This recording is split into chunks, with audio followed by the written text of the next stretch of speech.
What role has faith, religion, spirituality played in your life throughout your career? It's been everything. My lowest points, my highest points. It's that constant in my life.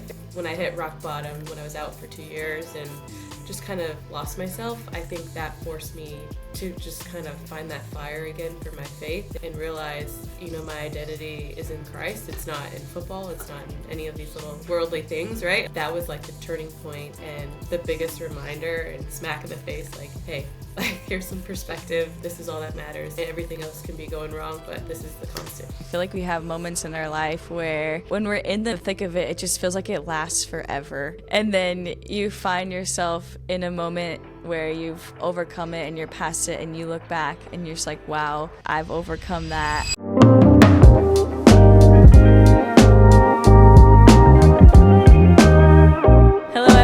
Welcome to another episode of Ditto. I'm Ashley Hatch here with Dr. Matt Moore, and we have a very special guest today. We have Casey Krueger. Casey, how are you doing today? I'm good. Excited to be on the podcast. Yeah. You've been on my guest wish list for a while. Oh my gosh, I'm honored. Yes, but you've just been so busy, winning gold medals and stuff. I was my gosh. Trying to find the right time, and so I'm so glad that we were able to get you on in our first season of Ditto. But I'm gonna give our fans a little bit of background in case they don't know who you are. I'm sure everyone knows who you are, but for our fans who don't, Casey has a very impressive resume, so I'm just gonna go through some highlights and then we'll ask her some questions about it. But Casey is from Naperville, Illinois. She played her college soccer career at FSU, and this is what I found that was really cool. I didn't know that you majored in criminology and mastered in sports management. Is that correct? Wow.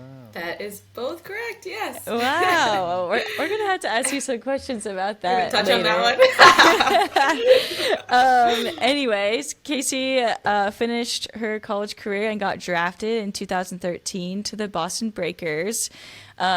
Unfortunately, suffered an injury in 2013, 2014, and then went overseas and played in Norway. Had a successful career there, and then came back and was acquired by Chicago, where she played lots of minutes, accumulated lots of Best 11 awards, just amazing things, and now is with us at the Spirit, thank goodness. Casey's also had a very impressive career with the USWNT national team, currently with 55 caps. Has a bronze medal from the 2021 Olympics and currently a gold medal for the 2024 Olympics. Really impressive. And last but definitely not least, and I think the coolest thing on here, Casey is a mother to Caleb, who is now 2, correct? He just turned 2. It's crazy. It's flying by. Yeah. Yes. Casey is a mother to Caleb, which we get to see a lot, which is pretty amazing, and I'm really excited to dive more into that.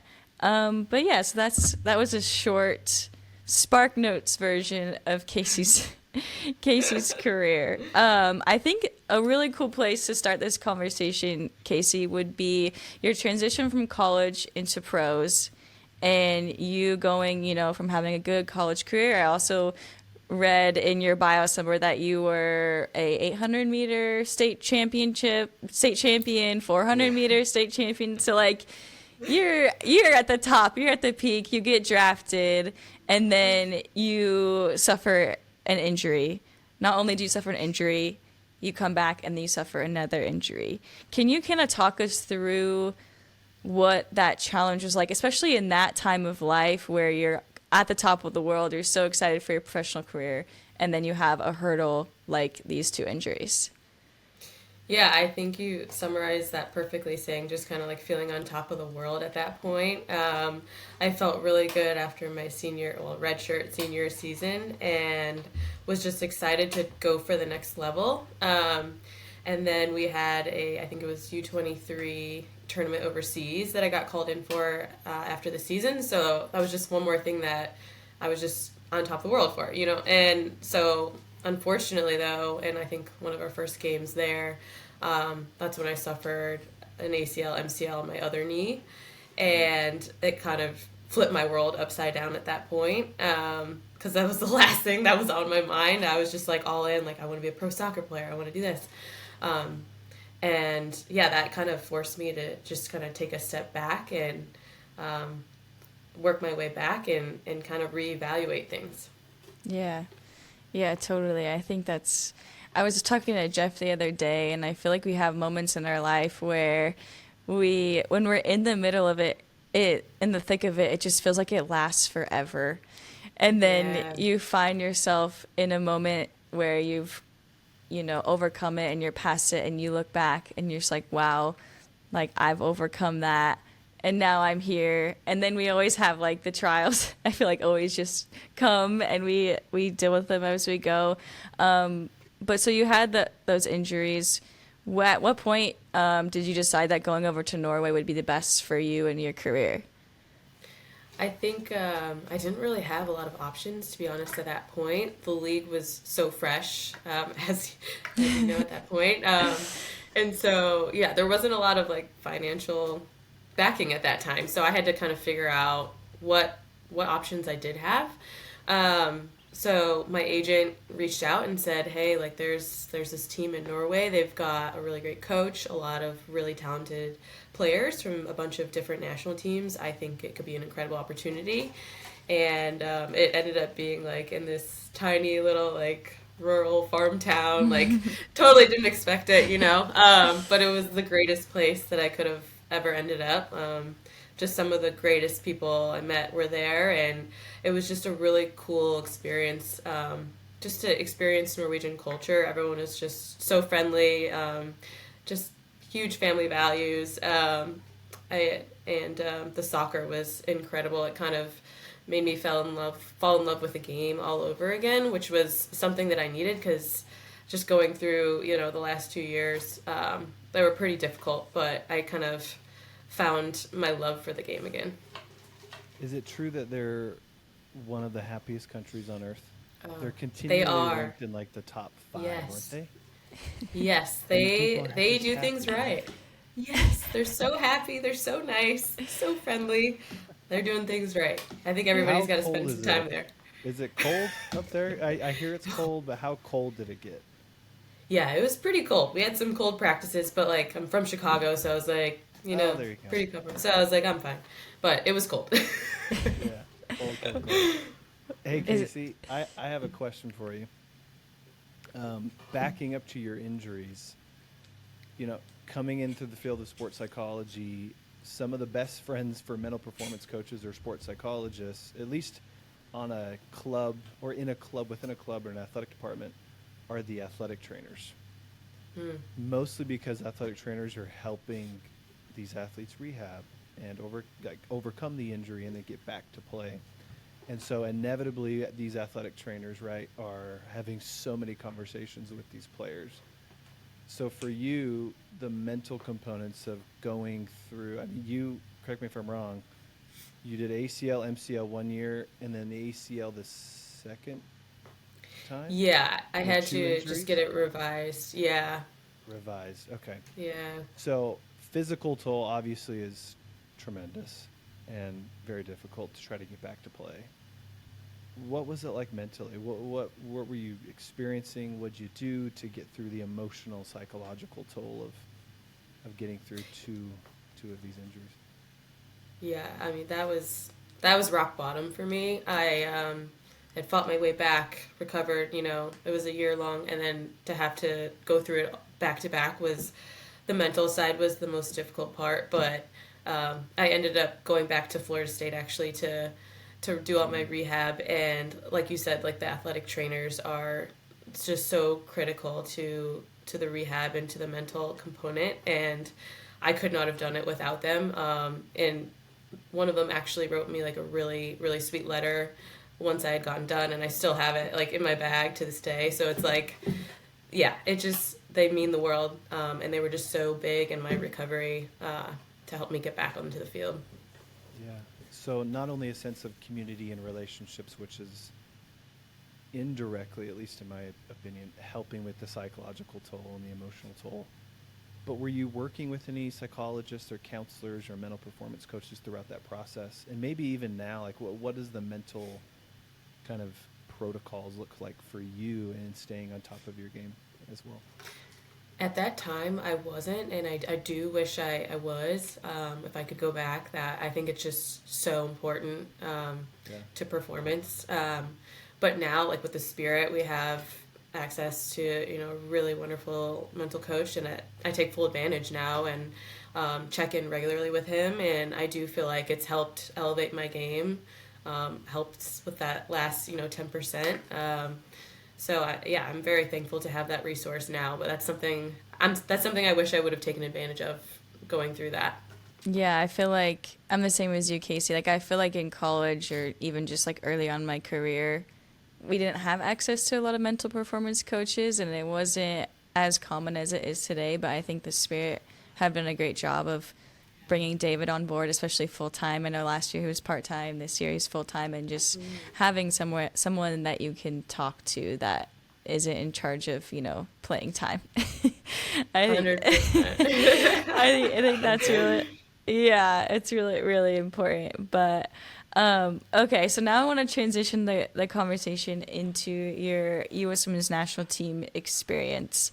So you made the 2021 roster, and you were able to, win the bronze. And we all know that the U.S. Women's National Team is an honor. It's always an honor to play for that team, but it comes with its challenges. It's really hard to go from your club environment to the national team environment where you may be asked to play different roles.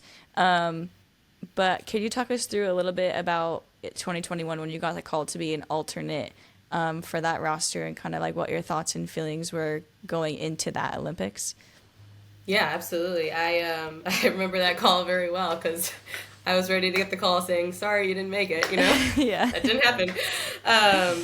I think the last couple camps before they were naming the roster, I didn't make it. So I thought, I'm out, time to move on and, put my focus back on club. But yeah, I found out I was going to be an alternate, which kind of shocked me completely. I was like, whoa, time to get ready to go to Tokyo. I got like a week to get ready. But I didn't really think I would have like a very big role. And then they changed the rule and allowed the alternates to be part of the full roster so that we could actually be rostered. There was a lot of like different moving pieces and things were changing. So I was just trying to like catch up, and but I was super excited to get that opportunity, super thankful to be there. It was definitely a different Olympics with COVID and not having fans, kind of being on lockdown, except for training. So from that perspective, it was a little bit different, but my role, like game to game, I was just, hoping for the best, didn't really know what to expect. Kind of a crazy start to that tournament with the first game. So that one definitely tested us, but it was a really great learning experience overall, I would say. Yeah, for sure. And like you said, the Tokyo Olympics was very different than any other Olympics, as I'm sure that you've also experienced now a normal, quote unquote, normal Olympics. You and Cody were married at that time, correct? But Tokyo? Yeah, we were married. So I think it's really cool to also ask others who are married and going through this whole soccer journey, as like, Jeff, and Cody and Jeff are friends. How did that relationship help you? I know he probably wasn't able to be there physically, but even just throughout your career, how has that relationship with Cody how has he been able to help you emotionally throughout this career, as we know that has its ups and downs? Yeah, he's been huge. He's been my rock. We actually first met right after I didn't make the 2019 World Cup team, so he was just kind of like thrown right in there. But he's been so huge in just giving me perspective and helping me to remember, because I sometimes forget, I'm not just a footballer. I'm a lot more than that. Just being, leaning into our faith and just getting that reminder from him has been huge and kind of helped me not ride the roller coaster ride. It's just staying steady rather than riding the ups and the downs. Yeah. I know in my experience, spouses, for the most part, not all spouses tend to be the best mental performance coaches if they're married to an athlete. I don't know how many conversations I've had with Jeff behind the scenes about athletes because they're so close and they're so intimately connected to their experience. It's like, of course they're going to have advice. Of course they're going to have conversations. Of course they're going to have those experiences with them that, you obviously can lean on as the individual, but as staff, as other mental performance coaches can lean on as well holistically. I think that's so important. So again, I think we're seeing this importance, at least in your life, that I'm gaining, of not doing this soccer thing alone. I think one of the greatest quotes I've ever heard was, "You can't do life alone," right? In any domain that you might find yourself in. And so whether it's a spouse or an athletic trainer or whomever, it's so important to have those people to lean on, the good times, the bad times, all the in between. I want to switch gears. I have a question that I've been kind of dying to ask the last 24 hours. Are you ready? Uh-oh. Here we go. Okay. Let's hear it. So, kind of controversial. So if we need to edit this, we can. Uh-oh. I have no idea what Matt's about to say, so. The Hope Solo documentary just came up on Netflix. I heard. I haven't watched it yet. Neither have you but seen it. I was watching my show last night, and of course, like, the untold sports stories always comes up on my ticker because that's like something I just love to watch. And I started it, and I couldn't stop watching it because it was so fascinating. It's so fascinating, especially from someone who doesn't know the in and outs of that world, but is very interested, obviously, in it. So, rather than ask you, are you a Hope Solo fan? Are you in the Hope Solo fan boat? I'm not going to ask you that. Here's my question, and maybe this is for both of you. Yep, you're in Hatchie. I know, here we go. Essentially, the theme of this experience, or at least the documentary, was equal pay. And her drive, whether you like her or not, to get women paid, especially in soccer. What has that been like for both of you in trying to get equal pay, in trying to get equal respect, in trying to, whatever it might be in your mind, what does that look like? What has that experience been for you, and similar to kind of Hope's experience in driving this? You first, Case. Yeah, I was waiting for you. I didn't want to interrupt you. No, this is about you. You go first. I feel like, that group were like the pioneers for like the sport and just pushing to get, equal pay, equal recognition, all these things. And I don't feel like I've done a whole lot. I'm just here like, I don't know how you feel, Hatchie, but I feel like they did, incredible work, and I kind of came in, we came in to camp actually like the same exact time, I believe. And so, wait, we had the same first cap, didn't we? Yeah. Oh, yeah. Why didn't I put that in our bio? We did. Oh my gosh, in Sandy, Utah. We'll have to show a picture. Like, I remember us standing there with our little one. Yeah. Yeah. I feel like we were like thrown right in, shortly after that, with all like the lawsuit and like all these things. But it was, and I felt like I just didn't know a lot about any of that stuff at the time. I think I'll add to what Casey's saying. I think, Casey, you've done a lot more than I feel like you realize, and here's why. I think the U.S. Women's National Team has done a great job with pushing equal pay, but there's also, if you look at the NWSL and the way that it's transformed, like, we wouldn't have been able to transform the way that we have. It's players like you, players like me, players who have endured going through injuries and not having all the resources and having to go back to college to get the proper help to come through an injury, or pushing through playing in a league where you don't have all the support. You don't have mental performance coaches. You don't even have enough staff or athletic trainers at times. Sometimes you have to do your own laundry. Sometimes you don't get meals. Sometimes you have to live with a host family. Like, there's a lot of things that I feel like we've endured. And I know we could probably talk for hours on these about these things, especially within the NWSL, to get to where we're at now. And if players like us haven't stayed through it and kept playing, then I don't think we would have been able to push the league along. I think the national team did a great job of setting the standard and the example.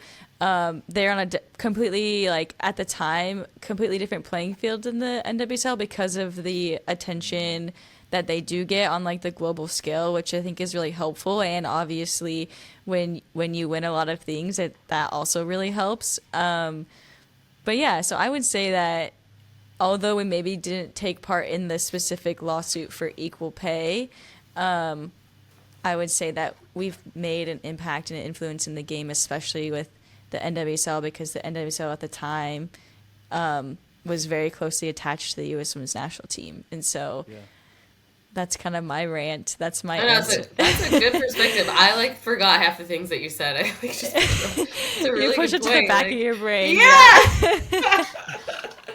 You've been through a lot. Jeez. Yeah. Kind of a follow-up, and this is what I've been thinking since the documentary. Is the goal equal pay? I mean, do you want to get paid as much as Christian Pulisic? Or, what's the ultimate goal, especially for national team or club or both? Where 10 years from now, what does it ideally look like for you both for women's soccer?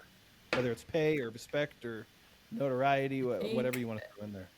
I think equal exposure. I think, everything, respect, pay, obviously it's the first thing that people think of. But, when ESPN covers, women's sports equally to men, I think we're, making some progress. So I think things like that. And then just, truly being professional, with trades and things, not having to worry about, money, to be quite frank. Mm-hmm. I think things like that, in 10 years from now, I think that should be the goal. Mm-hmm. Yeah, for sure. Everything ditto to what Casey said. The national team has done a great job. They are getting paid equally to the men. They've done a great job of paving the way. I think the NWSL is making its way there, and we're climbing, and we're in the right, heading in the right direction. And like Casey said, we've seen that when you give women the right exposure, that people are watching. So yeah, I think that's the goal, and I think we're all heading in the right direction, and it's really cool to be a part of it and be a part of the transformation. But I feel like this conversation, unless you had any more comments, Matt, I feel like it segues into my next question perfectly. Shoot. You shoot. Okay. You gotta hide my Thanks pits. for indulging my controversial topic here. It's not controversial. There's only one right answer. Just kidding. Yeah. Do you need to talk more about Hope Solo and what she's done? No, we can say that for another episode. No, but speaking about paving the way in the women's game, progressing, I think you're definitely one of the pioneers when it comes to being a mother in this league, and a mother just continuing to dominate, not only just play, but dominate. You literally just won a gold medal, and you have a 2-year-old son who is adorable, Caleb, who went with you. Oh, thank you.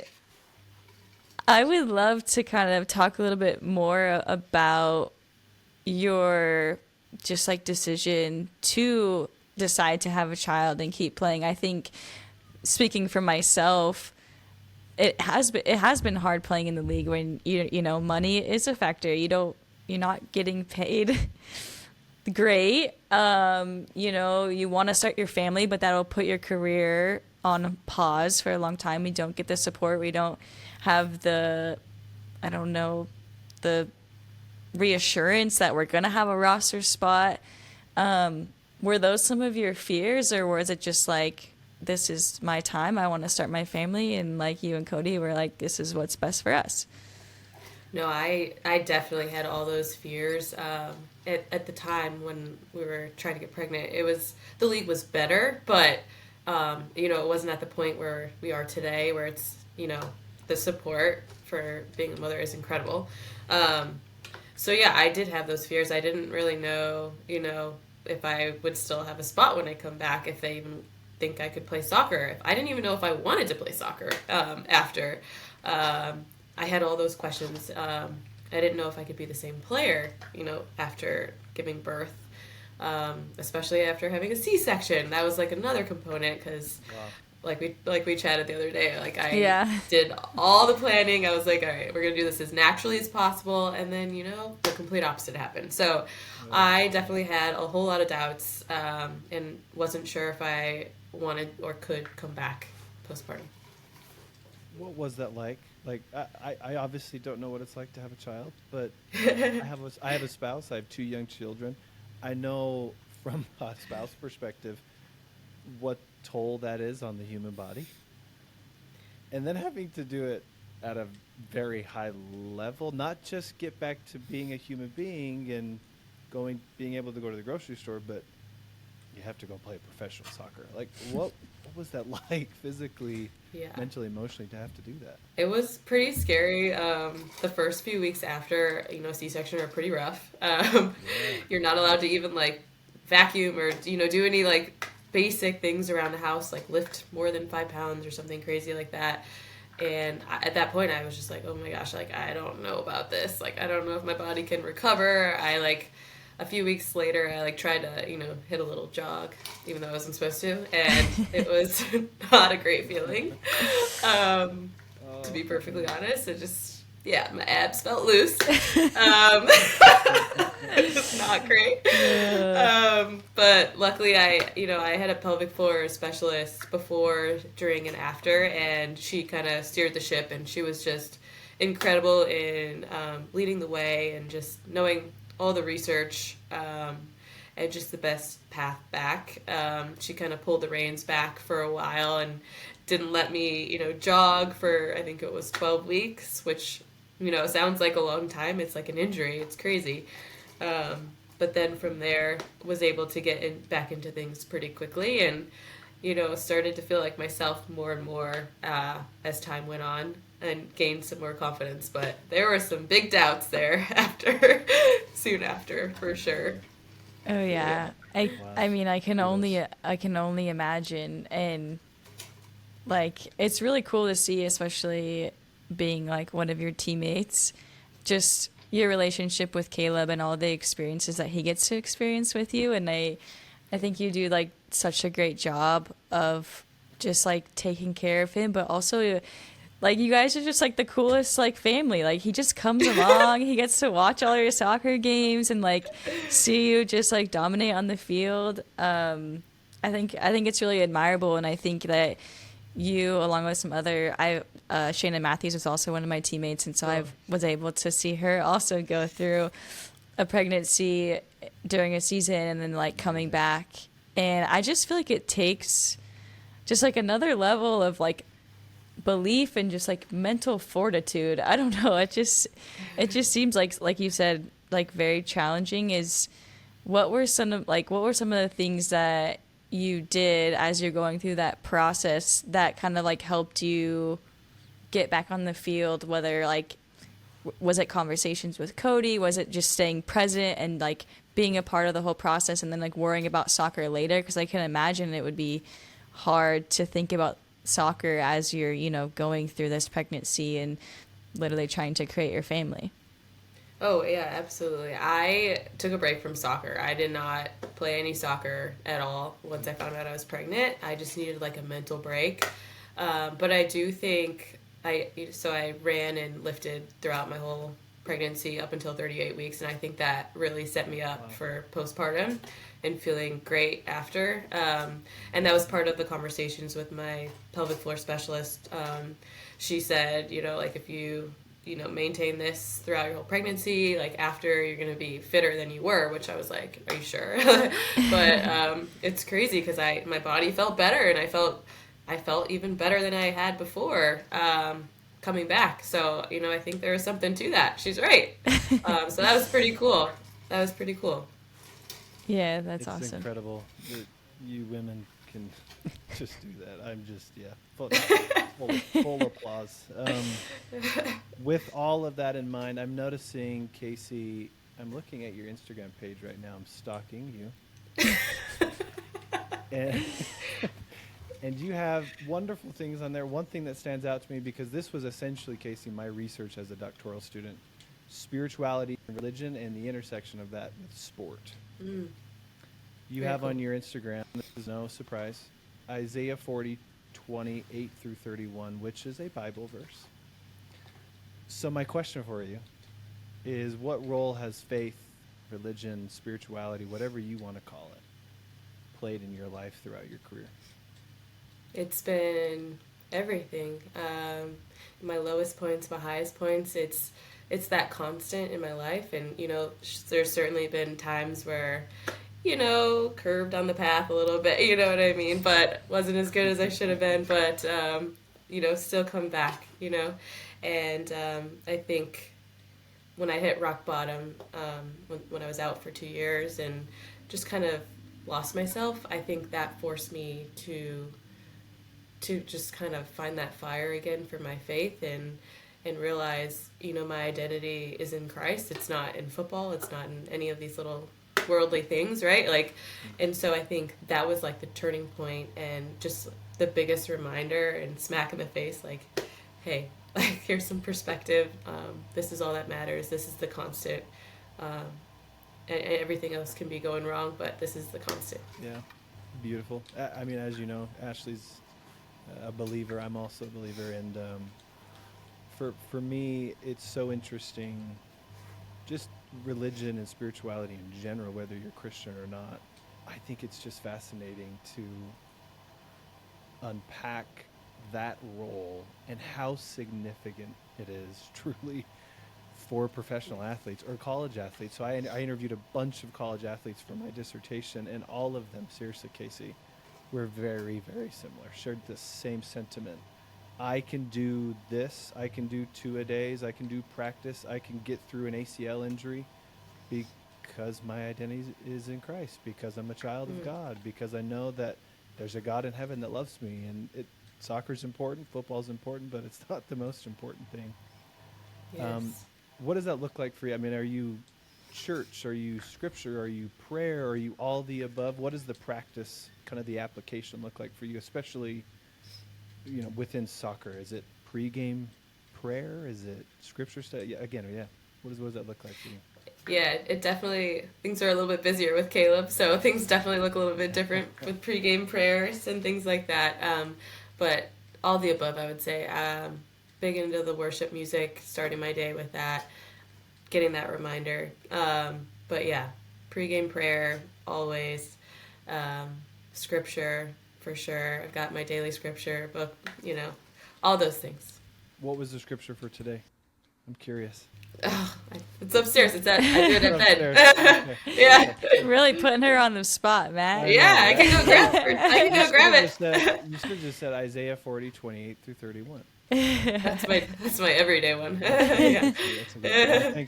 Thanks for sharing that. Yeah, I appreciate absolutely. it. Yeah, that's awesome. I guess, so we went through your Olympic journey in 2021, and now we have this most recent, most successful Olympic journey that, you were able to have Cody and Caleb there with you, which I'm sure was a lot more enjoyable than the first experience. Yeah. With all the things that we've talked about with your experience, in 2021, how was, that experience, or just like the life experience that you've experienced from 2021 to 2024, how has that helped you in this most recent Olympics, as you prepared to, go for gold and be a part of the team, not as an alternate, but as a rostered player? How has all of these things that we've talked about, helped you in this most recent Olympics? I think just all of those life experiences that we've talked about just continue to give me, perspective on things, and they help me to play more freely, to be perfectly honest. I just I look back at what my thought process was when I was younger, and all these things. And now I'm just like, things just seem more clear, I guess. And because of that, it allows me to play more freely. So I'd say that's the biggest thing. Totally. I totally agree with you. I have a final question, but if you have any other questions, Matt, I want you to be able to chime in before I ask my final question. Okay, here's like two funny questions. These are, so we're not going serious. We're going to take it up to the humor level. You ready? Okay. I think it's really interesting for us lay people that aren't professional athletes to know, one, like, what do you do outside of soccer? Are you a Netflix person? Are you hiking? Or what are you doing? And then two, what's the junk food choice? Like, when you don't have to be strict on yourself with nutrition, which I know is rare. I know, I get it. But what are you like really indulging in? What's is it chocolate? Is I so answer those questions for me. Yeah, those are fun. Outside of soccer, I would say, yeah, we love to like do outdoorsy things. We actually got e-bikes, so we've been using those lately, and we like tow Caleb in the back, so that's been really fun. I need a picture of this. Yeah, I gotta show you tomorrow. So that's what we've been doing. Also big into Netflix. I love true crime, any documentary like on it. Obsessed. Makes sense. Yeah. Oh yeah, that's right. And then my junk food of choice, ice cream. I am total sweet treat kind of gal. What's your flavor? What's your go-to ice cream flavor? I really like cake batter from Cold Stone. Yeah. And my topping of choice is sprinkles. Nice and basic. Sounds like my daughter's ice cream. Yeah, I'm a child. That's Before Ashley answers her last question, I have a recommendation for you. Ooh. True crime. It's not like reality. It's drama. It's not real. Fictionalized. It's called Killing Eve on Netflix. Have you seen it? Killing Eve. I have not seen it. Highly recommend it. Okay. She's like this. It's this crime. I don't want to give too much away. Killing Eve. Give it a try. Let me know if you like it. Got it. Noted. Thank you. Case, did you get any Grudos today after training? I did. I sure did. That was my first time having it. What? First time? So we had an ice cream truck soft serve Grudos. It's a pretty popular soft serve place in Leesburg.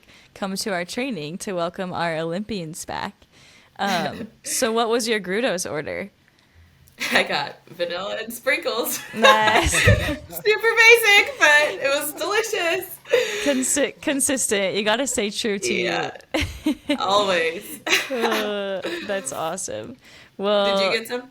I didn't. I wasn't feeling it. I know. I should have, but I wasn't feeling it today, and it was like a busy day, and so I didn't. But everyone kept walking by with these like huge bowls of like soft serve, and like I think Aubrey had like a bunch of brownies and a whole scoop of cookie dough on top, and I was like, oh my gosh. I was like, that's why I can't go get it. That's way too much. I'm gonna have a stomachache later. Oh no.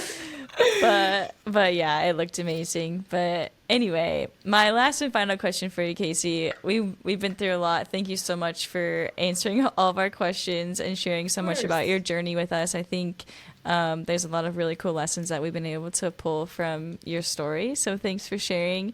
My last question for you is, what advice would you give to any players who may be thinking about starting their family and wanting to be a mother and continuing to play as they embark on that journey? What advice would you give them?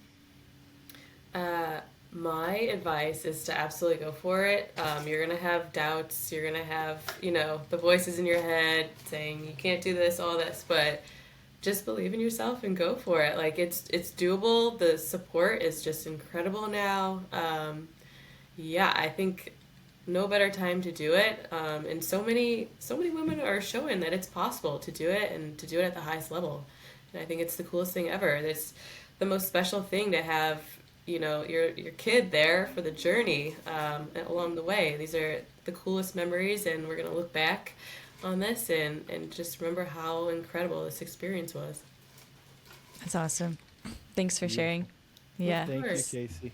Yeah. Thank So you well said. guys. Yeah. Thanks for coming. We appreciate it so much. We really Yeah. Thanks for having me. I'm honored to be on. Yeah, of course.